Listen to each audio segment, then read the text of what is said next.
Hello, everyone out there in the Bodhanaverse, and welcome to another Bodhana Group community webinar. This is actually part of our Treehouse series, which is where we kind of let our hair down. And I know it's a little ironic me saying it like that, but we get just conversational in this. Okay, yes, well met, well met. We are all follically challenged, as it were. If you are not familiar with us, first time you're joining us, I am Jack Birkenstock Jr. I'm the executive director and one of the founders of the Bodhana Group. We're a 501c3 nonprofit based in York, Pennsylvania, and we advocate for and utilize tabletop games, whether board or RPG, for education, skill building, and therapy. We also offer there's a ton of services that we offer. We have board game social groups when we're able to interface with humans again. We run therapeutic RPG groups, predominantly online because this is the pandemic.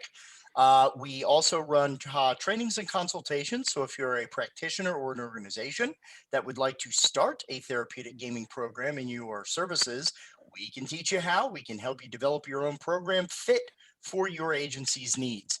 We additionally offer development of resources, weather game programs, game systems.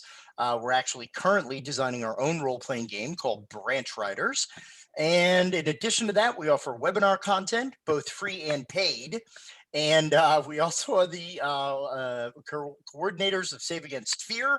There's our flagship fundraiser, GameCon, every year, second week of October, which will again be virtual this year. Some more news on that at our main website. And we also publish Wizards, Warriors, and Wellness on Drive-Thru RPG, a primer to therapy and RPG. And we have an upcoming volume that is in the final approval stages that is all focused on board games and some of the beneficial aspects therein. We're going to talk about beneficial aspects a heck of a lot today with a very special focused topic, which is religion, spirituality, and gaming. And I'm very, very proud and pleased to have two special guests with us today who are very close friends to the Bodhana Group and actually part of the treads on the tank, if you will, at different stages of time in life. So I'm trying to figure who to go first here. A current and a former board member. Yes, yes. So hail, hail, the board's all here, right? How about I start, Doug?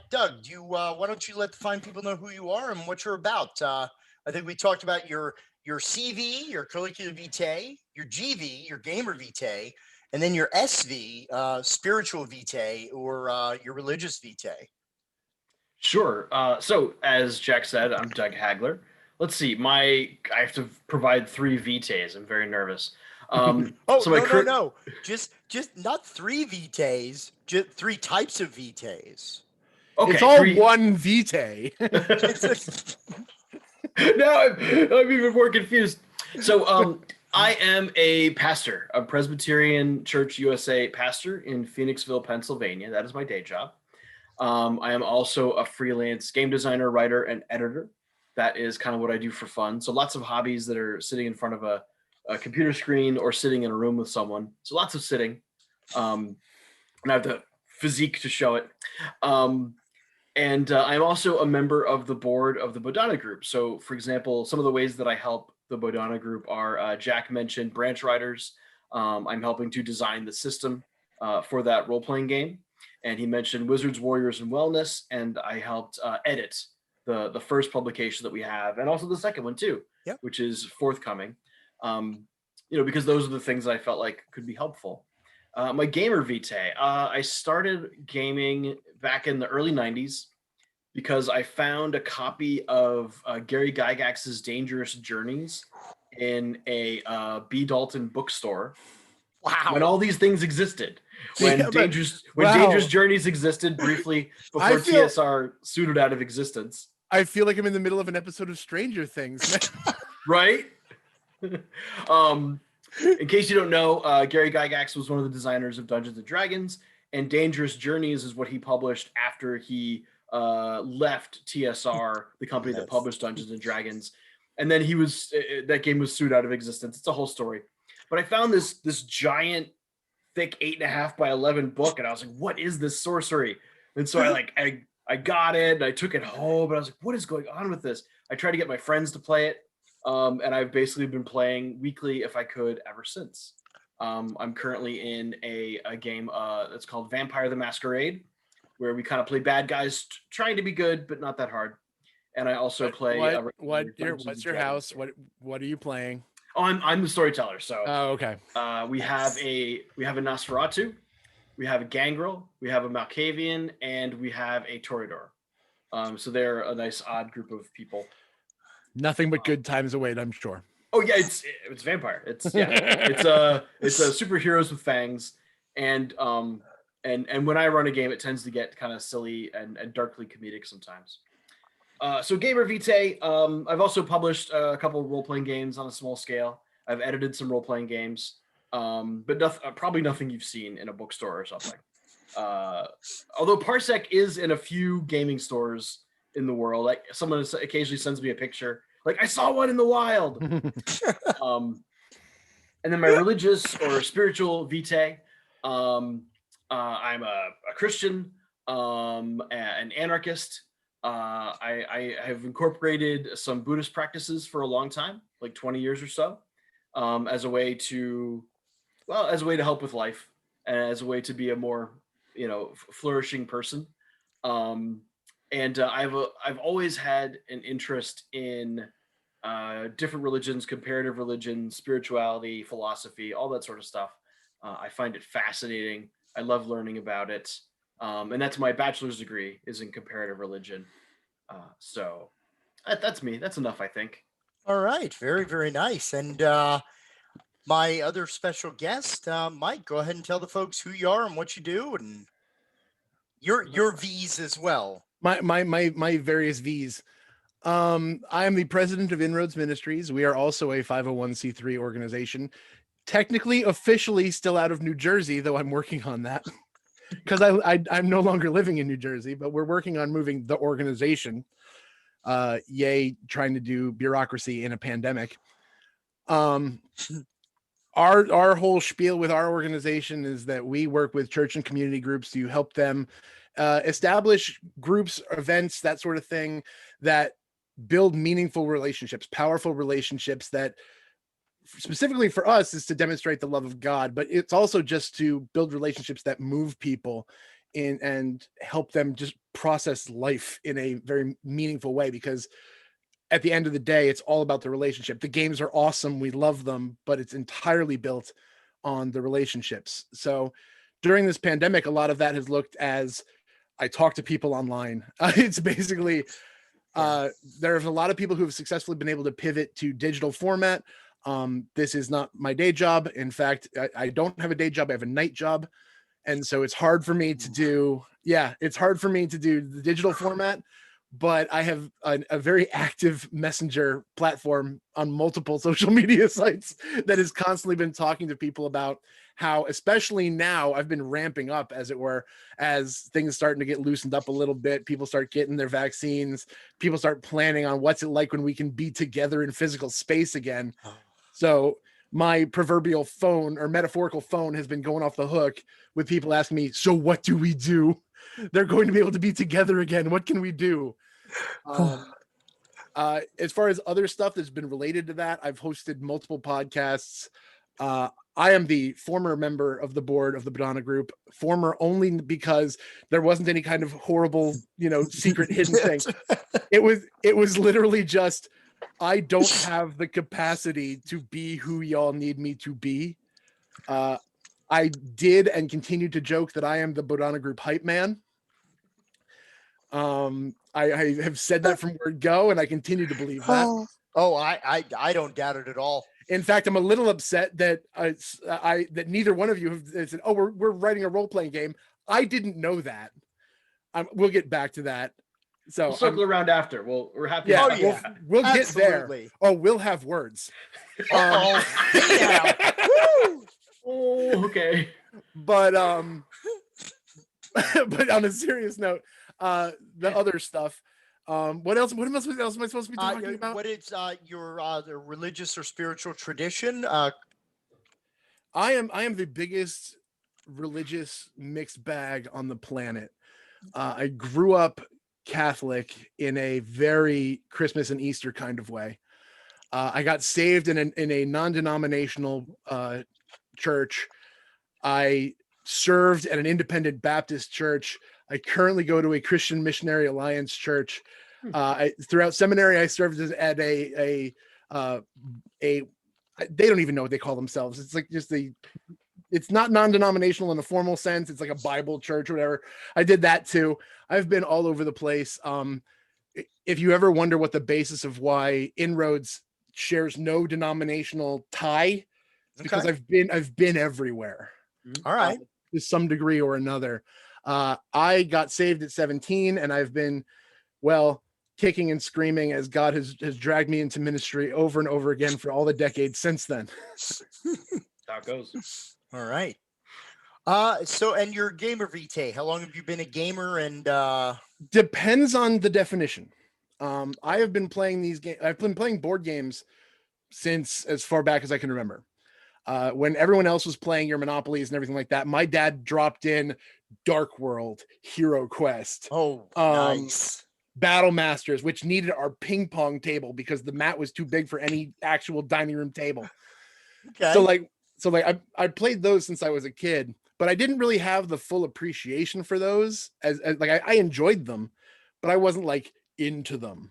Right. He's like, son, today we're going to climb Avalon Hill. Right. It's an arduous task, but here we go. It's like, how many steps are there on Avalon Hill? Take your pitons. Millions, son. Millions. Now I just imagine some guy with a military helmet and a cigar and hanging from his mouth going, yeah, we're moving on Avalon Hill.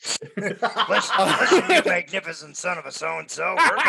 We're gonna play Sanctuary, the Thieves Guild game today. Yeah, we are. But like, so, and then I played my first role-playing game when I was probably 16 or so. I thoroughly enjoyed it, but had the terrible misfortune of being in a realm where there was like one dungeon master for like 40,000 people. And those books were expensive then. They still are. Oh, yeah. And so I had a long hiatus from that first game to when I really started getting into it again. But I would probably say that the gamer that I am now really kind of settled in, oddly enough, during seminary.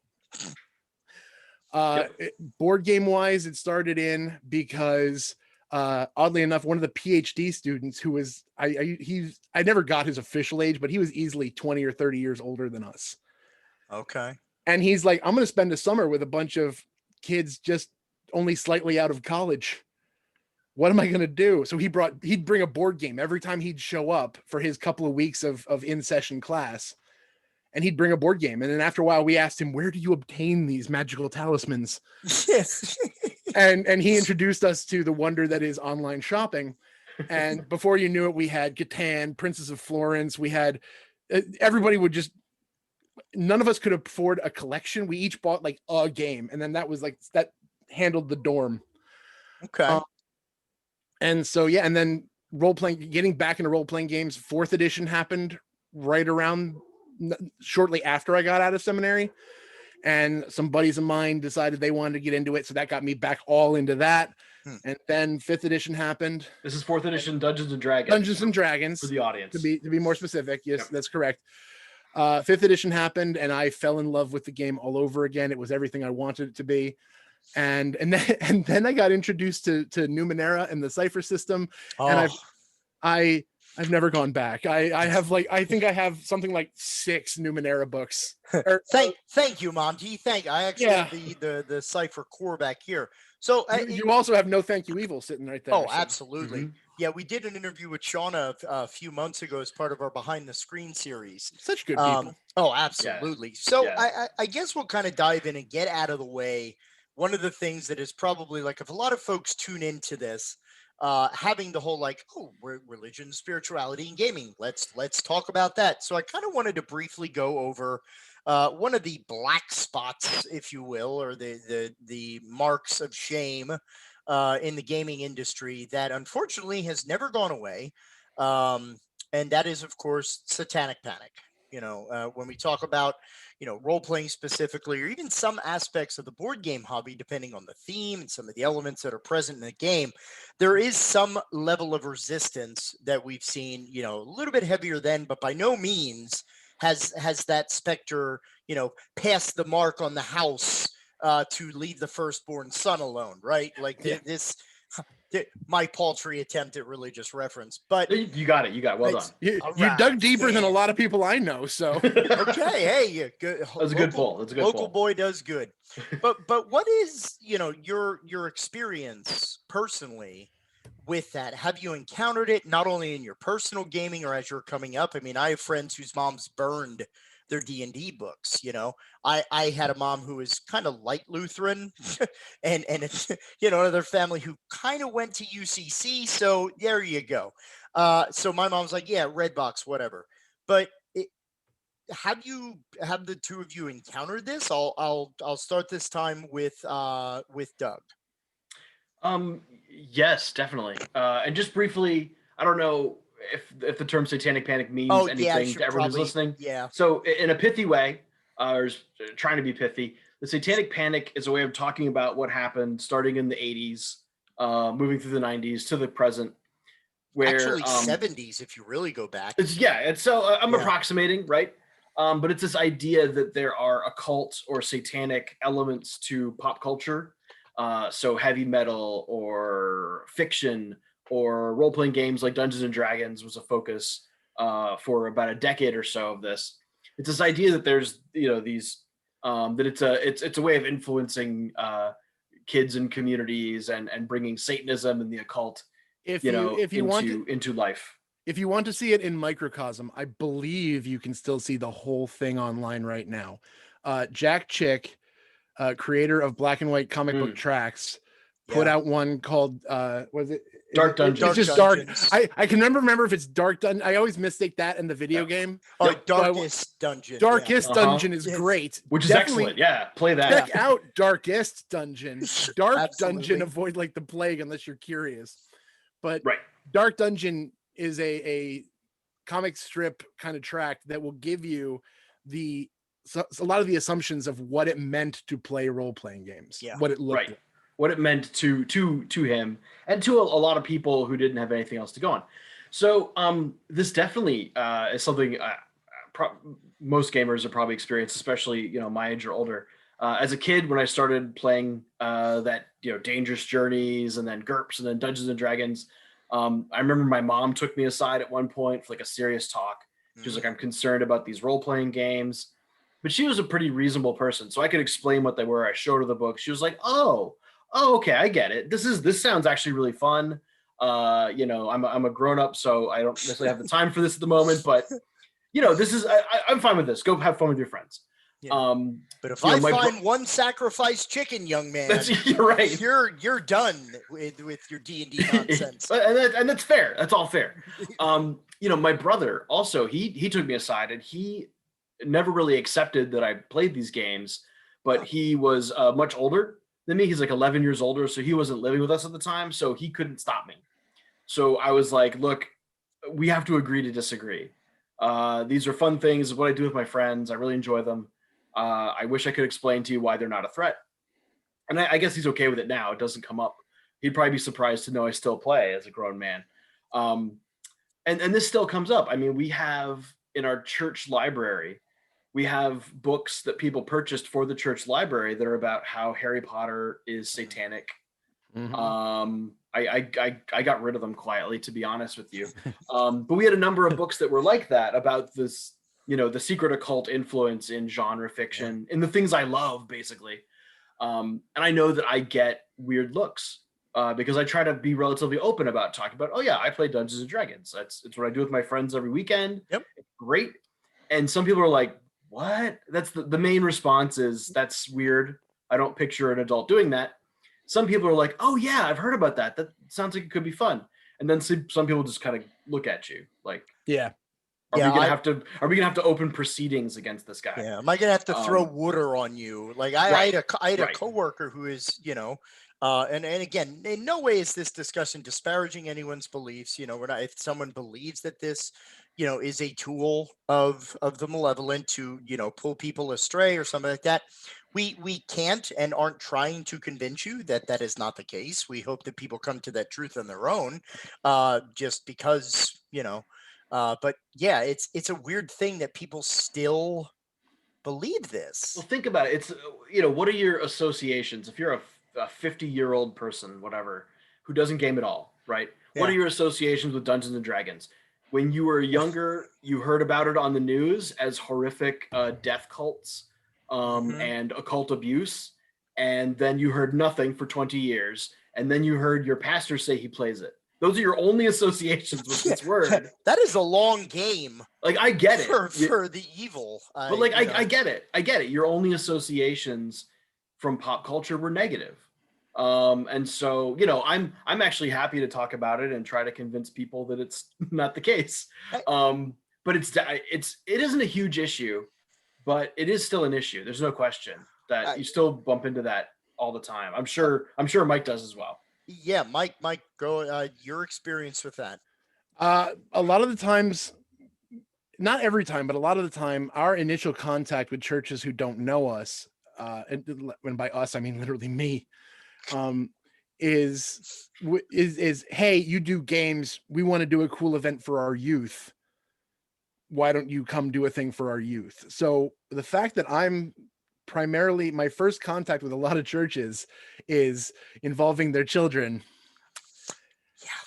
I definitely still get people saying, "You're not going to bring that Satan stuff in here, are you?" And I'm like, "No, like, no." I just love the desperation and the look. You're like, "Come on!" Yeah, no. There have definitely been some exaggerated sighs when, because they don't.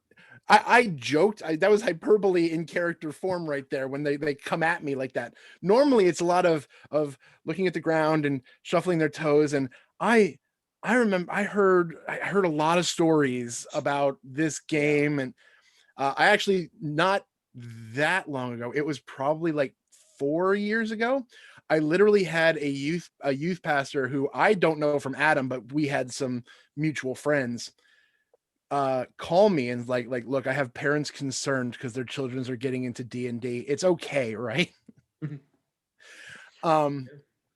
Most of the time what ends up happening is I kind of take a two-pronged effect. I push it as far as I can with the person.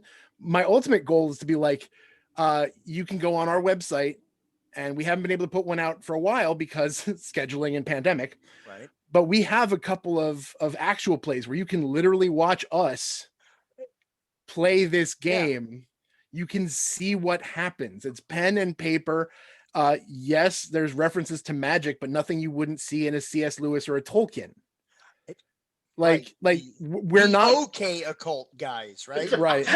Oh, don't. Yeah. We'll deal with that magic. That's okay. Don't get me. Yeah. But I don't want my kids learning spells. A prayer is an invocation. It is literally called an invocation. That's a type of spell.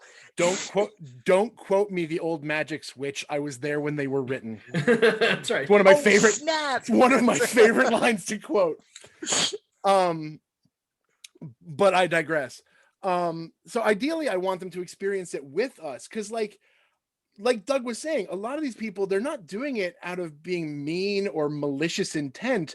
They're literally, the only thing they've ever heard was you have to kill yourself if your character dies. Right. Or curses get put on you. That was the whole big pullings. Like, and you're literally reciting incantations and all this. I'm like, no, I've been playing this for decades. I've never, and in Dark Dungeons, it's like once you get to it is more silly than you can possibly imagine. Oh yeah, no.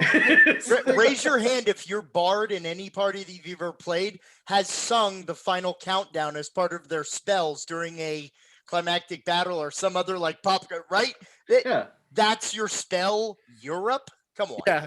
So ultimately, I just want them to experience it, because like I can come at them and say, I have a degree from a seminary. I've been doing this for a long time. I have a deep, passionate love of sharing God with you. I am not bringing this game to your house. Because even in our public facing stuff, I say, I can tell you D&D is the greatest thing ever, and the best things developed me personally and even spiritually in some degrees. But if it gets between you and your relationship with God, I'm going to say, toss it to the curb. Let's find something else that we can have this moment in that's not going to have that for you. Right. And even further, I mean, because again, and this is where we're going to try kind of talk intermittently about things, but there are other games, there are options, Yeah. there are actually Christian-based role-playing games that are there. There are also D&D is not the only game in town, folks. I know it is ubiquitous and people know of it, and it's most people's the entry. Kleenex. It's Right. the Kleenex of role-playing games. Exactly. I mean, I have Call of Cthulhu, maybe not a good example. Probably for not the one you want to jump sorry, to, Jack. sorry, but we have Thank You, Star Evil. Wars. No, Thank You, Evil. Doctor Who role-playing game. Star Trek. There's a ton of different properties out there. So I, with that in mind, and some of the struggles, what are, from both of your perspectives, if you're having these conversations, because again, we've had people who have tried to come to our therapeutic RPG groups. We had one young lady who came to our group and was rolling up her character. Yes, we still roll up your character. It's actually kind of led to us going, all right, guys, standard array from this point forward, because she went to roll her 3d6, and of course she rolled 3 6s. 3 6s. There it is. Got it from the table, turned around, body posture said hecka nope, walked out, never came back. Wow. Yeah, and I was like, okay. And again, I am a Buddhist by, maybe I should have given my own SV before I have all of your secrets. But I am a Buddhist by path. I was, again, raised Lutheran and UCC, left the church formally to explore Taoism, shamanism, all of my isms that I explored before coming to Buddhism, or us coming to each other. So I was kind of like, I don't understand. I mean, I guess I can, but it did make sense to me. So I think in this, what are the benefits? And again, we talk about this a lot in these Bodhana things, but I think I want to target specifically from a religious standpoint. And Mike, you kind of started this conversation in a way of, you said that D&D helped you spiritually. Mm-hmm. What do you mean by that? Well, there's a couple different ways I can point that to, because D&D in and of itself, and this goes across the board to all role-playing games, it's storytelling. Okay. At its core, it is storytelling, and if you're not familiar with the Bible in its multitude, it's almost entirely storytelling. Some would argue it's a lot of allegory, and whether not even getting into that weed, right? Because some people will hear that and stop, and get into that, and we can have that conversation. Anybody can contact me. I will be happy to have that conversation with somebody about where I stand on that, but let's not do that. It's storytelling. And as such, it's not about teaching you the lesson. It's about like giving you the experience that leads you to know God better. And so like, yes, people want to knock it down into do this, don't do this, avoid this, pursue this. But a lot of those applications come because ideally you've immersed yourself in the story that was being told. Okay. And that story has led you to make these other connections. There have been stuff that you know this better than most people, Jack, because you literally have the, other degrees of stuff to pull into it. Right.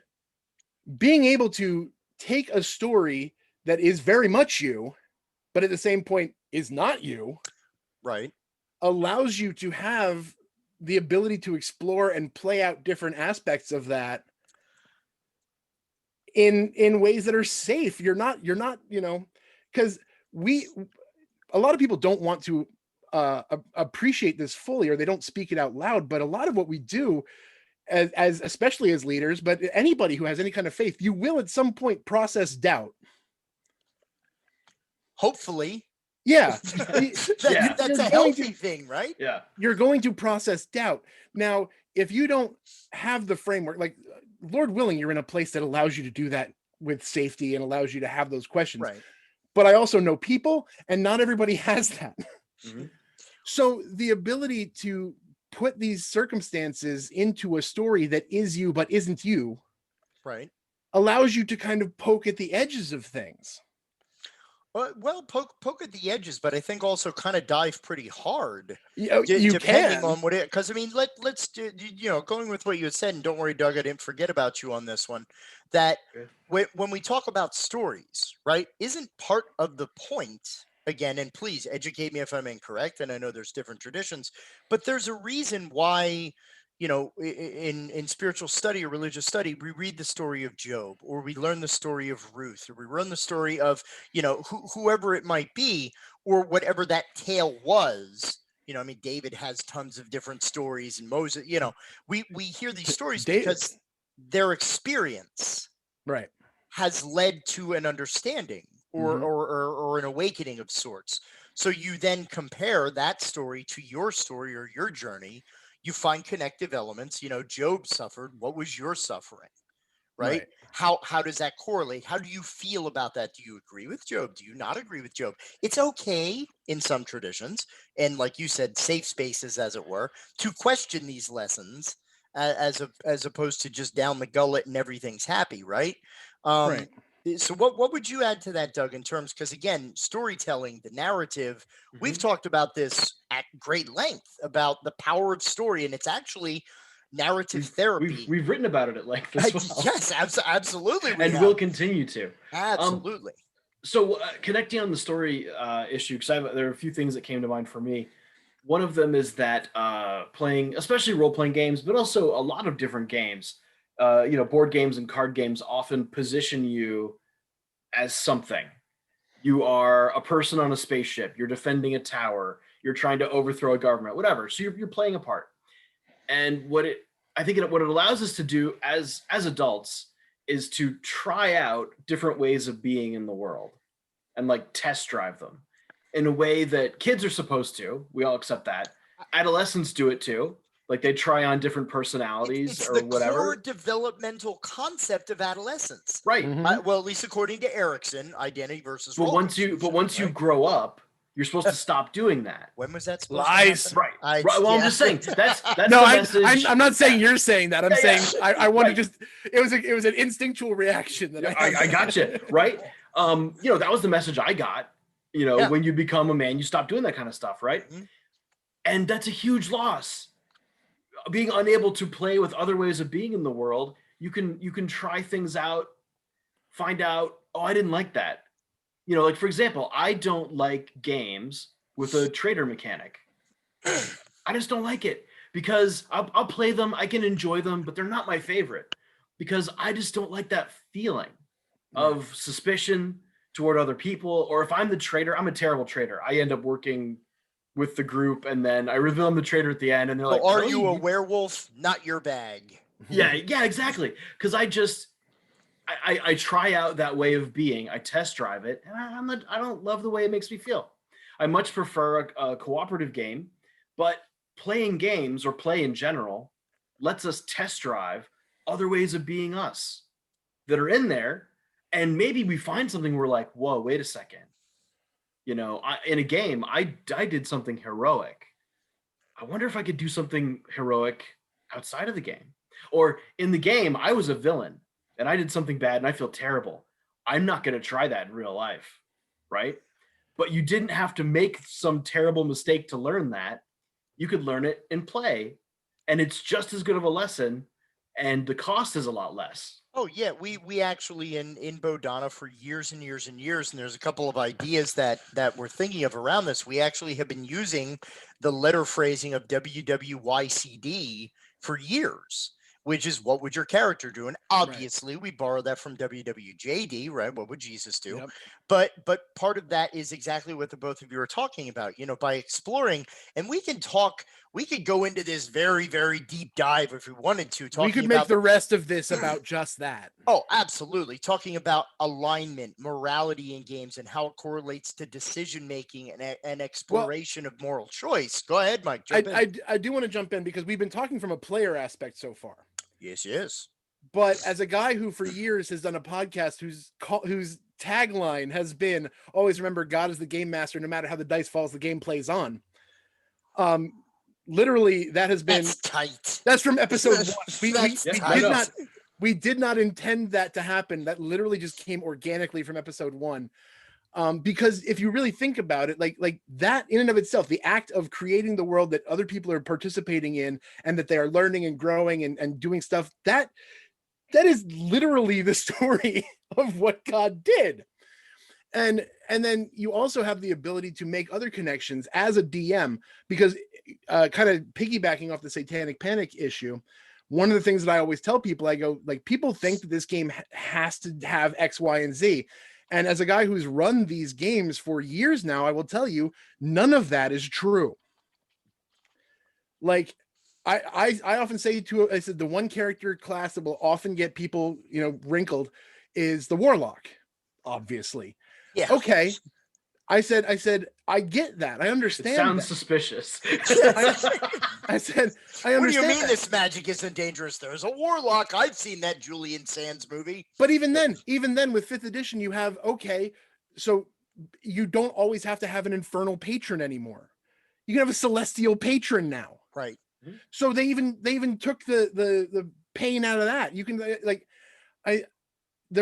a DM, you're figuring out what the world looks like for your characters. If there's something that is not not falling in line with what you want the world to look like, you can change that. Well, I was just going to bring up one thing, and again, if we're kind of speaking, potentially, to people who will be watching this later on, True. one of the big things that a lot of people, if you're not familiar with role-playing games in the RPG community, we've changed a lot of stuff. A lot of stuff in the last, at this point, I think role-playing, if we establish that 1974 printing of Dungeons and Dragons. Let's hand wave and say 50 years. Yeah, let's just say this is a rabbit hole that I'm not prepared to dive into. Right. Yeah. But a couple of the things that we've learned, and one of the things that's actually a very great current movement within the RPG community, is the idea of safety tools and consent mechanics, but also player-driven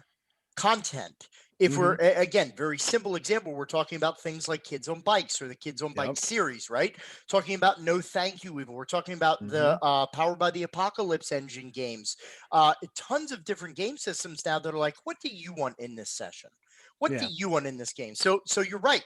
You could even have a D&D session where there are no sorcerers or warlocks if you don't want them. It's only priests or clerics in your world. That's okay. I have shown up. I have shown up as an occasional character on my buddy Ryan. He's called City on a Hill Gaming. He has a. It's not like a Christian D&D, but he has a monotheistic system. Okay. There are certain things he doesn't put in there because he knows his audience, and so I play a character in that, and it was really interesting because I play a Warforged paladin and I go, okay, I'm playing a religious class. What does that look like in your game? Mm-hmm. And he said, basically every religious character takes on a different aspect of the creator or aspect of God. And so I said, okay, I'm a Warforged who has, I don't want to get into a gaming story and derail things, but his name is this one because that's what his creator called him. His creator was not a good guy. Okay.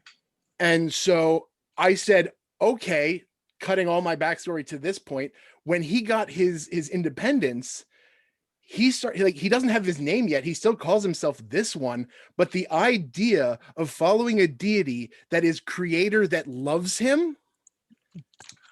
That sounds kind of familiar, Mike. It sounds kind of so. And so like that, I'm having this whole exploration as I'm creating this character. Like that aspect of God plays so heavily. Of course, this man is going to go, mace blazing into battle against evil because his creator has built him for this. But even within that, right? Look at the potential aspect that, and again, you highlighted it before. One of the biggest things about this, and we actually do a presentation called Bringing Characters to Life, which is all about our examination and our kind of exhaustion, if you will, of all of the common elements on a character sheet for self-exploration and discovery. So even in that moment, I automatically picked up, I was like, wait a minute. So you're telling me that just by the creation of my backstory, I can explore my personal relationship to God. Because how does your character do that? You could beta test a different way to approach that, right? And you can even with minimal, sometimes more, but minimal massaging, you can take concepts that exist in canon material and still, because one of the things that I do when I talk about things is that if God is really who I say he is, then he's in everything. I don't have to put him there. If he is sovereign over all things, he is there already. I don't have to make that happen. So I start looking for things that you know, I'm not going to have this profound, like the skies parted and God said unto me that this is how it is.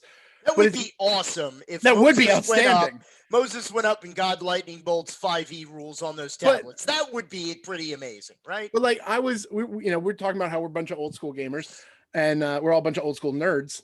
And one day I was sitting at work and most of my job ends up being pretty solitary. So I spend a lot of time thinking.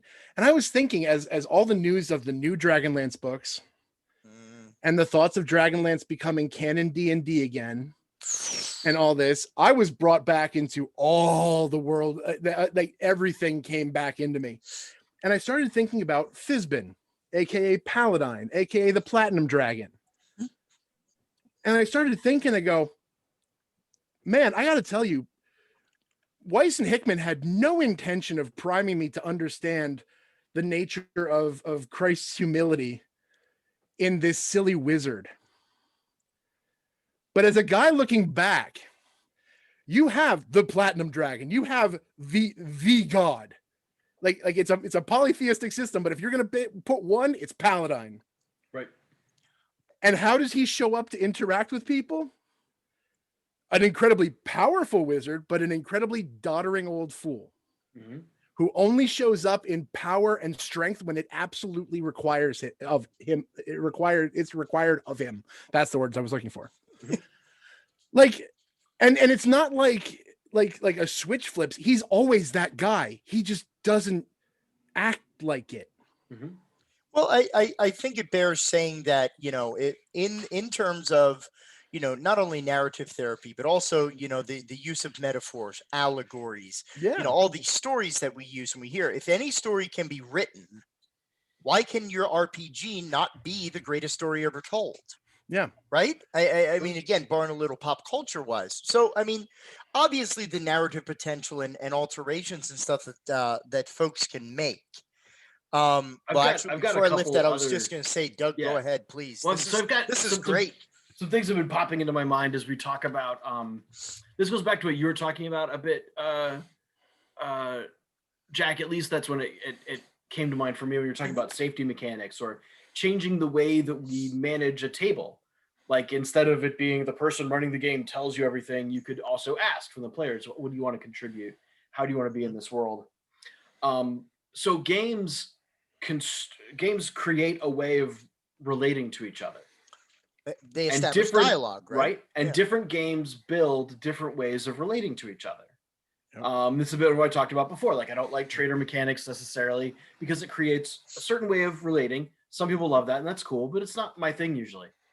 One of the interesting things about games is once you point this out, once you see it a little bit, you begin thinking about the way that we shape other interactions. And you can ask, why do we interact in this way, not in another way? Why do I interact with that person in a certain way? Why do I fall into this pattern? Why do they fall into a pattern with me? And you see a little bit behind the curtain, the wheels turning of how interactions work and how we can build interactions to be better.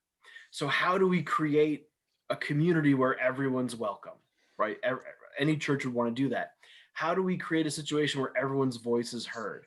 Well, there's ways you can build that deliberately in the methods you use, in the approach you take. And you can see that in a microcosm in a game, because a game is a way of shaping behaviors. The other thing that came to mind for me is, I guess connects to that to some degree. But for me, you know, so as Christians, one of the things we do is we regularly gather at a table where everyone is welcome and we share equally in what sustains us. Yep. That's right. That's communion. That's a way of saying what communion is. One way among many. So for me, when we gather at a table together to do anything intentional, including a meal, there's a sacramental element to it. It echoes this sacramental rhythm that Christianity has. I'm not saying the gaming table is communion. What I'm saying is it's an echo. And it reminds us of that. And it can be similar in some ways, because when we play a game and we're being our best selves, we're sitting down at a table where everyone is welcome and we're sharing in something that's going to sustain us. And to me, that's a big deal. That's a reason that I take playing games not seriously, but I let it be heavy for me. I let it be a big deal. I allow it to be a big deal in my life because it has that little bit of sacramental element that echoes something that's really important to my community, to me, and has been important for us for a couple thousand years. Yeah. Yeah. And so there's that. I love that sacramental element that I would never explain that. Like my gaming groups don't have religious people in them for the most part.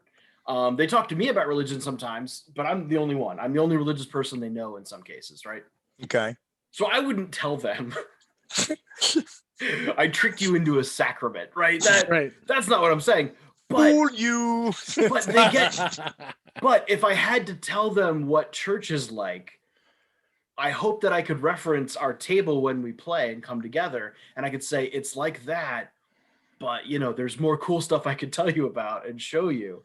I hope that echo is there, and I try to make it intentional. When we sit down, I think not, how can this be a sacrament? But I think, how can this be a little bit sacramental? How does this echo, Well, the sacrament that I value? right. I think that, what you're speaking to actually reverberates on a few of different levels. Because I have always made the statement and the claim that there is not very much that separates a regular role-playing game group and a therapeutic role-playing game group. The biggest thing that separates it, truthfully, is the intentionality of the theoretical approach behind the counseling intervention, right? It starts with the therapy. We stretch the game to fit the therapy, not the other way around.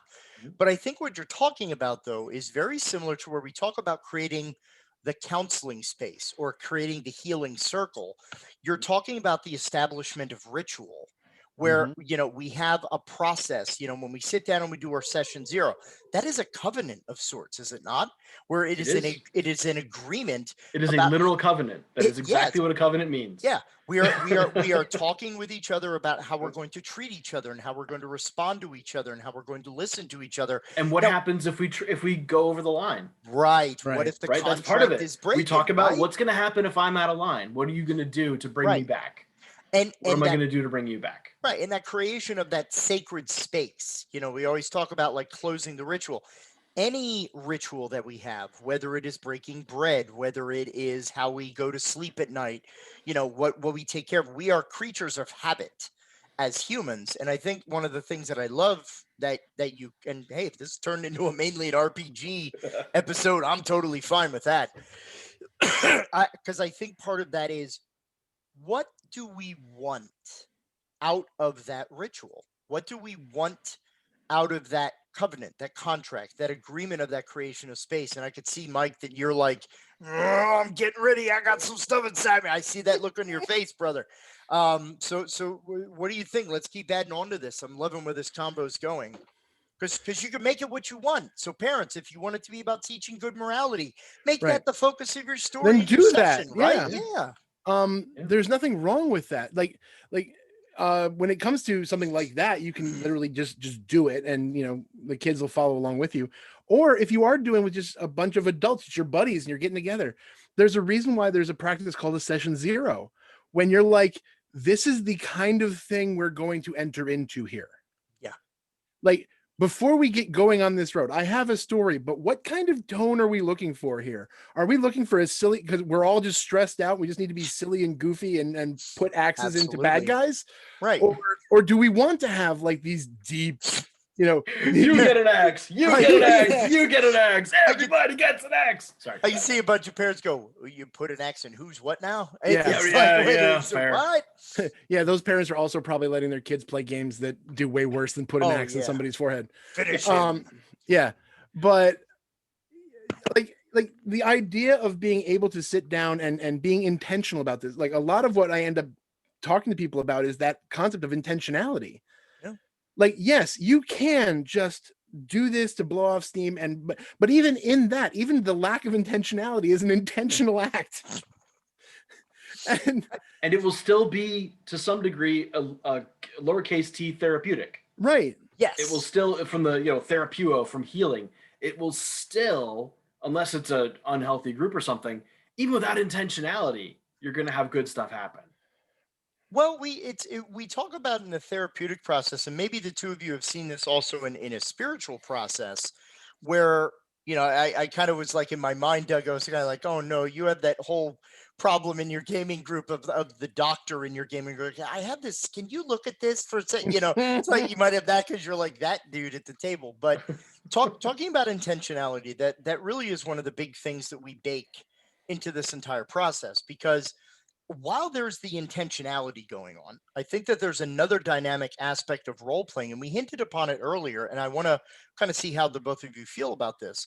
Where, yes, I have the intention as the game master or whatever, but what a player brings to their character, whether it's through creation, presentation, implementation, the dramatics or whatever, don't we kind of can't help but bring an aspect of what we want it to be for us Oh yeah. to the forefront? Like we can try as much as we want to. Well, I always wind up playing kind of a smart ass, jokey, like Katzenjammer kid kind of character. I'm always the foppish jokester because that's who I am.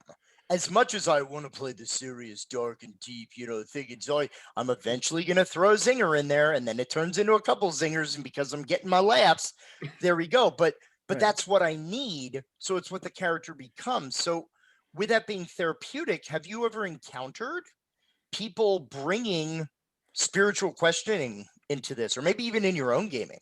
Oh yeah. No, I've straight up had religious characters that don't know if they want to be religious characters anymore. Yeah. And in better instances, that's been something that's been brought up mechanically that got played out in character, and that has some deep, like you can make some ties to that. Like the cleric rolls 1 too many times, and all of a sudden, these prayers that he's given up, that becomes harder and harder to bank on. Yeah. Why hast thou forsaken me? Right. And so that character can then start asking questions like, is it me? Am I wrong? Or is it you? Like, or is it you that's not doing this? Like you've been with me, and all of a sudden I got zilched. And I've had that go in a couple different ways over time. I've had some people who are like, I need to change my character, and I'm like, let's explore this bad boy. And then there are other times when I like they'll come back, and they'll be in a moment of this will pass. And they'll rely on and their character. This isn't just them, the player. This is the character being like, years I have done this. And years this god has been exactly who they said they were. Mm-hmm. Just because it's not happening now does not mean that they've changed. And I'm like, I've literally had this conversation with people in spiritual, discussions with people on one-on-one. Like heck, I've been there. I've literally said that. There have been times when I've entered into some pretty dark spaces, and I'm like, look, I'm mad at God, but I've too much knowledge of what he's done for me already. Yeah. To stop believing in him now. I'm a little upset with where we find ourselves, but that doesn't change who God is. Like, there are real world equivalencies to a lot of these conversations that can happen in this mechanical instance. Right. Why, Lord, were there those times where only one set of dice was upon the table? Well, those are the times I was rolling for you. Like, it's kind of like, I love it.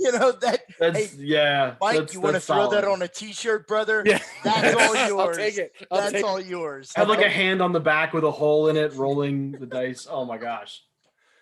That'd be amazing. Yeah, these things come up, spiritual issues as well as personal issues, as well as political or whatever. People, once they figure out they're kind of allowed to play around, they will. Every issue will eventually come out on the table. It's because they're going to be like, I want to try this out. So very brief gaming story, I guess. I'm in a D&D campaign that I'm playing. I'm the player. I'm not running it. And it's my friend's custom world. And in his world, there are different kinds of gods, and some of the gods are awful. And we didn't know they were awful until later on in the game. And so one of the other players is playing a religious character, but the player isn't religious. And he's having to deal with the angst of learning things about his deity that he doesn't like while trying to Okay. serve that deity while the player is not a religious person at all. Right. And it's just interesting to watch this dynamic of someone who's kind of wrestling with these issues in a game that they would never wrestle with. There isn't a parallel in his life that I'm aware of. But this has been brought to the fore because part of the setting my friend created is a setting that challenges religious assumptions and challenges religious Okay. characters. The more you learn about what's going on behind the curtain, the more you might question things. And to me, that's him showing me something about him. That's him showing me something about what he's thinking, what he struggles with, what he wishes we could, maybe address more directly. As another person who's not super religious, he doesn't go to church. They all know that I'm a minister, but they're not regular churchgoers for the most part.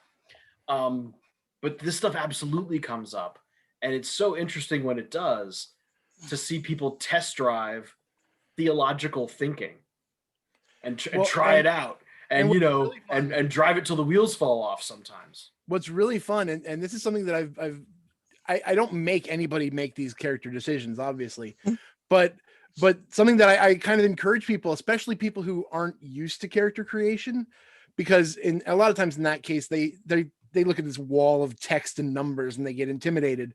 So I try to help by having them ask questions of what they want to see happen. And one of the things that I have often found been really interesting to see, both in my own characters and characters that other people create, is how about you make a religious character that isn't mechanically religious? Yeah. Have a person who is definitively religious, but isn't a cleric or a paladin or whatever, where there is no mechanical gain in that faith. Mm-hmm. That's a nice exercise. Like, what about? Well, and actually, I hope if there's any other points on this, because you've touched on another area that I was kind of like, this would be interesting, especially knowing some of Doug's forte. I think there's another aspect of role playing that specifically from either a religious or spiritual pursuit, but also just from another way of looking at it. Like, we look at it therapeutically from the angle of mechanics, because one of the things, and again, I kind of joked earlier about the whole, what would your character do? Well, he'd cut him in half with an axe. Well, seeing as that's not the way to deal with workplace aggression, maybe we'll look at this a little differently, right? Yeah. So there are a lot of detractors to RPG because they're like, well, it's all fighting, it's all hack and slash, it's all beating something up or killing something and looting its corpse or looting its gold. And I'm like, not if I'm running the game. Right. I'm like, well, when you're describing it that way, of course it sounds like it's awful. But I think for a moment, one of the things that we've talked about already is what the player's experience is going to be. It is a lot of what we have. And the biggest tool that we have, literally the only tool that we have in a role-playing game to tell us what we can do, what's our player agency, are mechanics. So there are different systems, and again, we'll kind of leave a little bit of space, I guess, for systems that are more spiritually minded. I know of a couple offhand that deal with topics of spirituality. There's Seekers from Vajra Enterprises, which literally you're either religious, philosophical, and I call it Highway to Heaven, the role playing game, because it's every week I come in and go, boy, I don't like those guys that run, that are messing with the kids down at the soda pop stand, so we're gonna have to deal with that. But you also have examples of games like the Doctor Who role playing game, where yes, you can engage in violent content, but the player who has the most non-violent resolution goes first in the initiative order. There are also different skills that a game has that, again, when again, just drawing a D&D parallel, the skill of persuasion, could that not very directly correlate? And Mike's nodding like, oh, he hit the button. Yep. Like, could that not correlate to proselytizing and how we persuade people to the divine? Sure. Like, so what do you guys think about mechanics and systems and like kind of advice? Like, if we're continuing to, and it sounds like we're almost kind of turning this into, come on, religious people, play some role playing games. It's awesome. It's okay. It's naturally developmental, right? But what do you think about mechanics in this whole paradigm? So, previously I talked about how, games are a way of constructing interactions between people and guiding those interactions. And like they do so in a particular way. So when you're thinking about what game to use, what game to play, it's important and totally legitimate to look at the kind of things this game constructs in terms of interactions. So if it's a role playing game, right, and you look at the character sheet, and most of the stuff on the character sheet is related to fighting. And if you read the book and the fighting section is thick, and there's a lot of stuff you're grinding through, right, which is very common. Oh, Because yeah. most role playing games are action movies, is kind of how I describe it. So like you solve things in an action movie way, and Feng that can Shui be a is ton literally of, an action movie. yeah, and that can be a ton of fun, and that's totally cool. But if that's not what you want, it's good. It behooves you to pick something that constructs a different way of interacting, whether it's a board game that is collaborative, where you're working together against a shared threat or toward a shared goal, or a role playing game that's more collaborative, or a role-playing game that prioritizes ways of solving problems that are not violent, that are other than violent. Right. And some games are for that. So, some people have designed a game to do that. And D&D is not that game. D&D is an action movie. It's a And sword. D&D It's a is sword a action fine movie. game. We're not knocking I'm not. Yeah, D&D. I play D&D every week. I love Yeah. it. But if you're using all nonviolent resolution in a D&D campaign, you're pushing the game to its edge. You're not using all the mechanics that you could be. Right. So it's worth looking at, and this takes some practice, right? When you first start, grab a game that looks cool. You like the cover, you like the setting. Oh, Star Wars, I'll play Star Wars. Just pick Right. one. Just grab one. But later on, you get a little savvy and you can go, this character sheet has a big section about social relationships. Interesting. I want to look at this and play a game that's dealing with relationships. Yeah. And that's one of the main things. And a lot of times the character sheet will tell you that. The length of each chapter in the game book will tell you that. Mm-hmm. The instruction manual for a board game will tell you kind of what you're in for. Yeah. But absolutely, the game you pick, whether you want it to or not, will construct and reinforce certain ways of interacting with the story and with each other, and pick that intentionally if you can, and have that in mind. Yeah, I was gonna say Golden Sky Stories, for example, is a wonderful Japanese import game where the whole focus of the game is that you are a henge, which is a Japanese folklore creature. It's an animal that can transform into like half human, and it studies humans, and it goes and it's like, hey, this is pretty cool. Let me try what a tea ceremony with humans is like. There is no combat mechanic in the game. The game does not create combat, and everything is relationships and the emotional tension in the environment, right? And not even like conflict via relationship. It's literally can be whole sessions of we just did a thing because we like each other and we want to explore what it looks like that we like each other. Yeah. And it's not dissimilar to a lot of anime properties that have a lot of those kind of things as well. So it's a lot about finding the game, again, going back to what are the stories you want to tell, because we already know through, and again, not speaking through any, but just has been said, through the power of scripture, learning stories and hearing stories and examining stories and getting dialogue over those. That's a way to learn and grow. So go ahead, Mike. I'm sorry. Oh, I was just gonna say, if you don't think I've ever ripped off scripture stories as plot hooks in games, then let me tell you the Ballad of Ehud, the Left-Handed Assassin, because because my goodness, my friend, there is plenty of stuff to pull from. I was so excited when you covered Ehud, the Left-Handed Assassin, because like it's one of those little narrow spots in the Bible that I get excited and no one else has ever heard of them. Oh, yeah. I have never heard of this. It's So- literally okay. I'll break this down quick because I'm not gonna break. Oh, we still got like a good 45 minutes, man. I'm We're gonna- fine. Mike did a whole podcast about it, and it's excellent. So also there's that. I love the story. Ehud is always the story. I don't want to say it's specific to an audience, but if there's a group of because I've often had to teach like Sunday school for like 12 to 15-year-old boys. Yeah. And if you ever want to get a group of people who is not excited about reading their Bible, you 12 to 15-year-old boys. You don't say. Yeah. And I tell them, I said, have you ever heard about Ehud the left-handed assassin? And they're like, what now? You said assassin in the Bible. How does that work? It's literally a judge, and there's a whole book of judges, and the judges are basically they're political, military, religious. They incorporate all of this, and they're basically people that God sends to take care of business, to do what needs to happen to bring his people back into relationship. Wow. Well, there was a particular king that was harassing God's people, and so Ehud went in. Now Ehud was left-handed. Now, when they searched him for a blade, they searched his left hip because a right-handed person would grab the blade on his right hip. Ehud was left-handed. His blade was on his right. So he walked right in there, walked right up to the king, demanded a private audience with the king, said he had a message from God.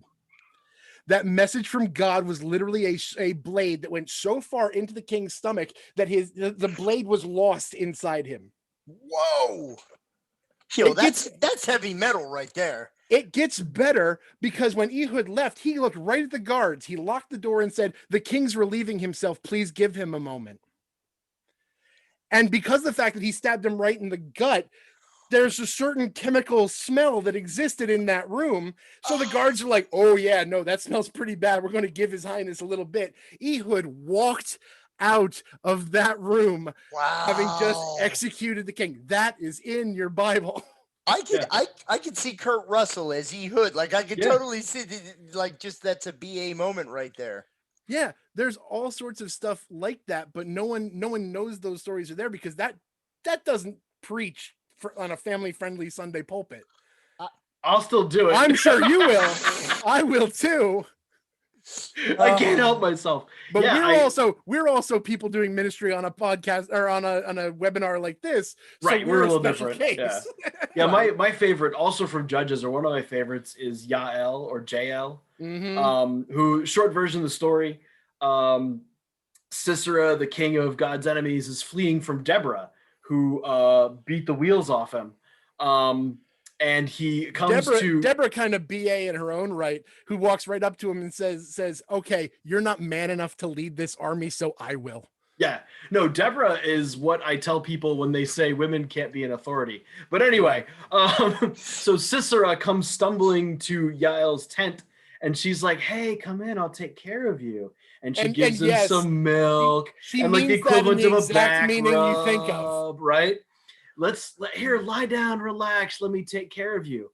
And then when he's relaxed, he lets his guard down. She takes a tent peg and she drives a tent peg through his head. War over. And the war is done. I would say. That's a like you tell that story to a 12 through 15-year-old group or even a group of adults, and they go, wait, flip. Yeah, right. What? Where's the? Well, you got to read it really closely to find these awesome parts. Go ahead I and know, find you the gotta dig in awesome there. part, right? There's so much stuff that, and I mean, I literally do a podcast about this. I mean, there's so much stuff that we just kind of either miss or we do what I refer to as flannel graph it. We take these intense, crazy moments and put them into these nice little teachable pictures. And I'm like, it's not that nice. like there's some stuff going on here. And it's fun to be able to take that stuff and put it. I mean, okay, I guess I'm not just doing this to shill my own stuff, but it really is what I do. And I know Doug listens. Shill your stuff. It's great. Yeah, I do. I've often referred to it as the weirdest Christian devotional podcast you're ever going to hear. It's called The Barden Bible. And what kind of happened, it was not intentional at the beginning. The intention at the beginning was I don't miss giving sermons, but I miss preparing for them. And so I wanted to have something that gave me the impetus to study my Bible in a way that I would be forced to communicate it to other people. So that's how it started. What eventually ended up happening, though, was because I called it the Bard and Bible, leaning heavily on the inroads tropes that we've embraced as our own, there became an actual tavern called the Bard and Bible. And because there became an actual tavern called the Bard and Bible, I wanted there to be a distinction between the innkeeper that met you at the Bard and Bible and me, but only kind of. And so it has come to the point where there is actually now an entire world called the Nine Realms. Got out of hand. I love it. There is an entire fictional universe for this Christian devotional podcast. Well, that accelerated quickly. The Bard and Bible has grown. There is now a staff, all voiced by me. and like, it's literally because of the fact that I take these it's now happened twice. In a perfect world, I would have more time to do this. I take Bible stories and do some creative mishmash to them and put them in my fictional world. The story of the Good Samaritan became the Good Orc. There's a whole concept of orcs kind of stay off on their own section.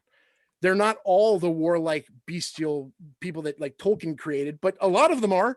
And when those guys rally, it's bad. So people don't like them. So the way some of the orcs who didn't like that and didn't want to be a part of it, they took a brand and they became clanless. And a clanless orc is visibly saying, I'm not with that. You don't have to be afraid of me. I did the Good Samaritan told from the perspective of a good orc. Wow. Who when military and religious leaders left this guy to die, it was an orc who had no reason to stop and pick him up, brought him. And I even played up the fact, like, I had my character, the guy who is based on me. There was a moment that it was captured so well by my boy Joe, who voiced the orc. I had my character who just had this money thrown at, because the Good Samaritan, he pays for like weeks and months of this guy's stay at this inn. So in my world, I had this orc throw down a bag of platinum, said that'll more than cover anything that you're gonna pay. And my character, the guy who I am supposed to embody, says, should I be concerned about where you got this money? And Joe, who nailed it. He nailed it so much that I've actually had multiple people request that in future episodes, his character comes back. He nailed it that hard. Nice. And the line that I wrote and he embodied so well was no, but you probably will anyway. Mm-hmm. Wow. Well, and all that stuff is it's a fantasy world that I write. That stuff I'm one of the sky goals of one day, when I actually maybe someday get paid for doing this instead of what I actually get paid for, is to do a system agnostic setting book for my stuff to play in games. This is definitely something that you can literally put in there. Everything in there, while very D&D inspired, is not relegated to D&D. You can just drop that in there and you are telling Bible stories. Well, and here's the thing. We've talked a couple of times before during this whole conversation about, what it means to run these adventures and what it means. Because again, from the Bodhana perspective, we run these with the intent of working on a clinical goal, right? But if you're looking at this as either morality education or religious instruction or whatever, the idea is picking a story. And again, I imagine it's very much the same process, because when we're talking about this, it's not, and your character comes upon the thing, and what would be the moral implication of? No. We don't have the GI Joe PSA at the end of the right, exactly. That it's too over the head in a clinical sense, and it's so much better to explore this. And let's say, the characters have a response to this, to some of these Samaritan orcs or these clanless orcs. Let's explore what that looks like through a real world consequence. Let's explore what might happen. I talk about this a lot during, interviews that I do on podcasts and in teaching stuff that we do, because I think one of the biggest things, and I'm going to draw this back to something that I remember you, Mike, talking about years and years ago when we first met up at TavernCon, and and Doug, I know you and I have talked about this as well. one of the greatest things about a role-playing game experience is, and we actually, here's an example today, Bodhana has kind of doubled down on the fact that our chosen safety tool mechanic for RPG is script change by Bo Yeager Sheldon. And so we were, again, going through the process of kind of reintroducing it with a lot of the new steps that Bo has added to the tool. And in this kind of conversation and then this process with our group, some of the members are saying, well, I love this idea of us really talking about safe space and this place that I can go and there are people that understand me and there are people that know me.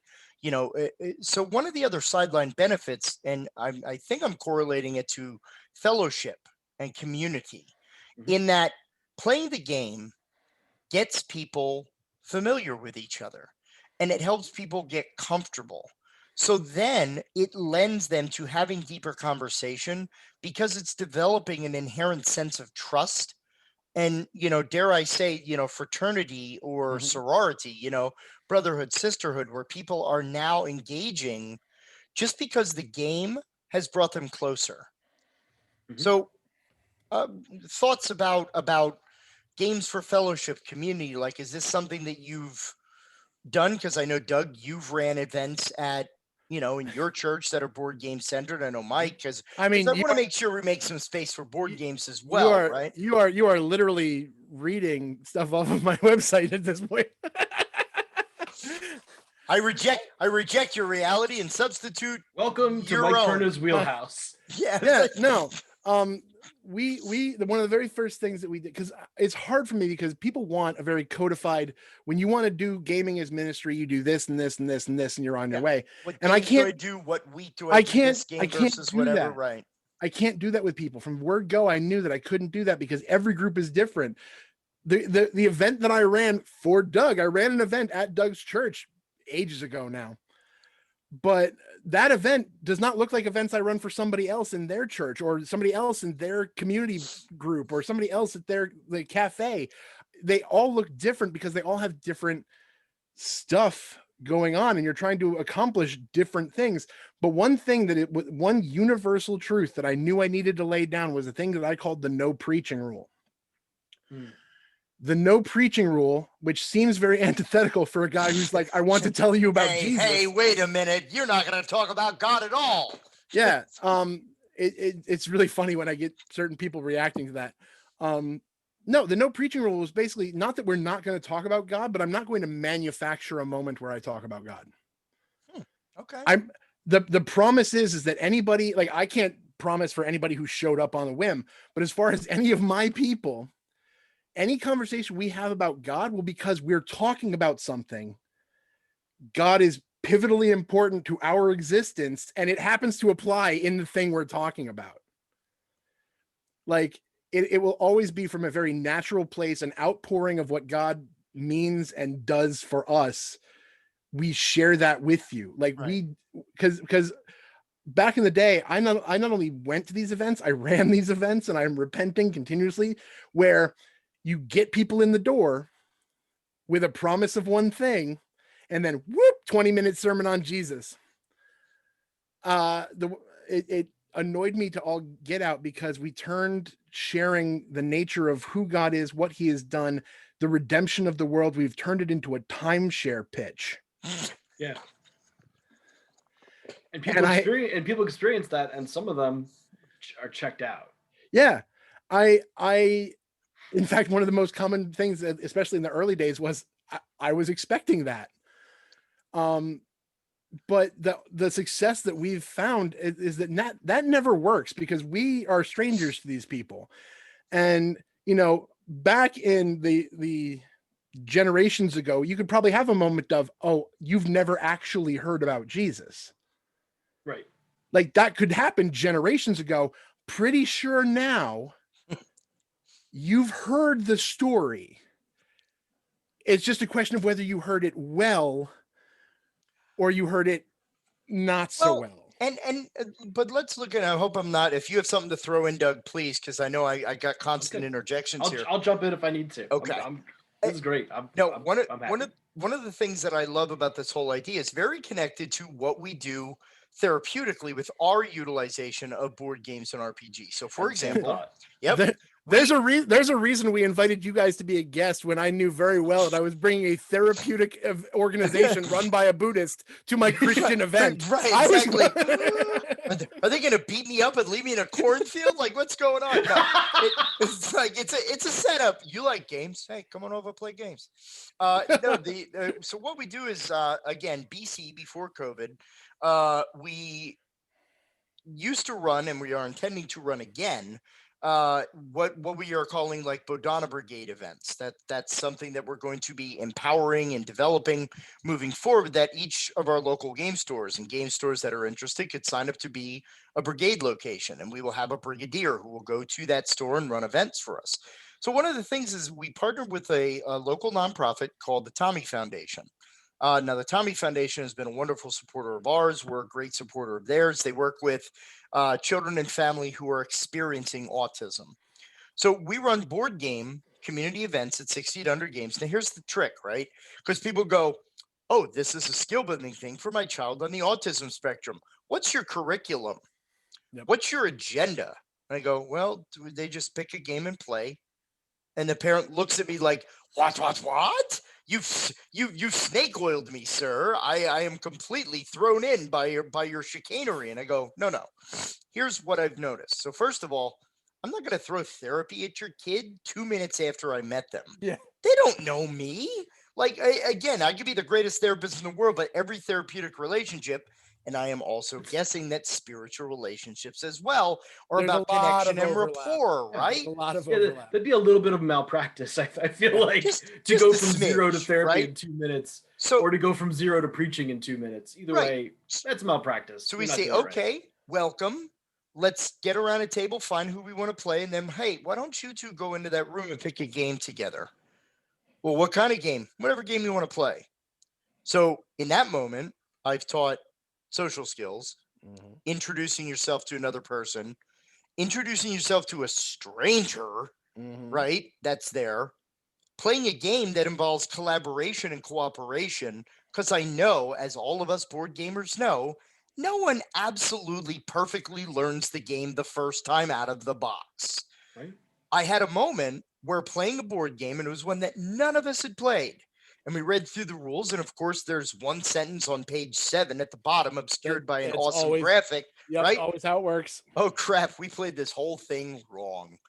And I looked at the mother of this one child, and the mother's poor face that literally was like a character in a Hitchcock movie during the final 10-second countdown of the bomb, waiting for their child to explode because, oh my God, you're going to tell them that we need to start the game over again after they just spent 45 minutes playing this game? And I kind of looked back silently and said, that's exactly what I'm going to do. But I'm going to do it like oh, gosh, I guess I done made a mistake reading the rules. Oh, that's on me. I guess none of us won, but none of us lost. Jeez, we got to go back. And okay, that's fine. And Mom was like, what sorcery is this? Like, how are you? And I'm like, it's using games as, there's another phrase that we use in Bodhana is, the game is not the destination, my friend. The game is the vehicle. There it is. It's how we get there, right? See, Jack, this is how we get along because yes, that's literally that's literally a thing that I harp on constantly because people will say to me, oh, you like, it's about the games, right? I go, no. I said, I've got a pile of games. Right? It's shoes. Like that old I've Nike got a commercial. I've got a pile of games back there that I haven't even played yet. Because that is, if I were to bust that out now, I probably wouldn't do it properly because I haven't, other than popping the cardboard, I haven't looked at it yet. Yeah, haven't checked the rules. My first stage of people, go ahead, Doug. Oh no, I'm good. I was agreeing. No, a fantastic scenario. I want to be respectful of you guys' time here because we're about at the hour and a half mark. So I guess 2 questions. What would be some advice that you would give to a new family? And this can include game recommendations or like a process, something like that. If it's a family that is, I've heard so much about this. I want to see if this gaming thing is right for my family. are there games that might be more religiously minded or experiences? Because I know, Mike, you are the holder of one of my favorite religious games, and I'm not even spiritual in that traditional sense. It was the what was it? It's called like Cards Against Scripture or something like that. You mean this one? No, that's what it is. A game for good Christians. It's such a unique thing that I was like, oh, that's fascinating. But what would the two of you do as far as answering that question about how to advise? I have several versions of this speech, Doug, so you can go right ahead. And... Okay, I'll go first, and then we'll hand off because you're more prepped. So I'm always of the opinion, keep it simple, and you'll actually do it. So I would say if you're like a family that's looking at, hey, let's try a game, or you have some friends, you want to try a game, I would go with, I wouldn't think about religious or spiritual issues necessarily. I would pick a game that's part of a story or a property that you already like. So you like Star Wars? There are 10 or 20 good Star Wars games out there. Yeah. And get so pick the one of the Star Wars games that seems the most interesting to you. Play it. Have a good time. I wouldn't worry about injecting content into the game.